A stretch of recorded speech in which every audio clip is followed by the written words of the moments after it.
कामगार आहेत आणि या ठिकाणी पाहिला गेलं तर मागच्या वर्षीपेक्षा या वर्षी जे आहे ते कमी प्रमाणामध्ये काम झालंय असं त्यांच्या प्रतिक्रियेच्या माध्यमातून समजण्यात आलंय।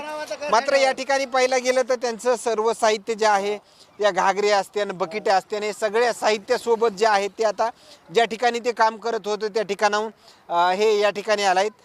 एकीकडे पाहिलं गेलं तर त्यांच्या गहू ज्वारी बाजरी जे काही खाद्य त्यांनी नेलेलं होतं ते पूर्ण खाद्य जे आहेत दादा दादा दादा आणखीन आणखीन आणखीन आणखीन मला एक सांगा, हे जे खाद्य तुम्ही इथूनच नेलं होतं का दुसरी कोण खरेदी घरून खरेदी बरं बरं हा घरून काय आता सेवाला दुसरी कारखान्याला जायचं म्हणल्यावर उद्या सेवालाल महाराजाची जयंती साजरी करता येणार नाही का? हा करायचे करायची कशी कशी साजरी करायची? असंच करायचे चालतात हो बर काम वगैरे व्यवस्थित झालं का या वर्षी? झालं चांगलं किती झाले?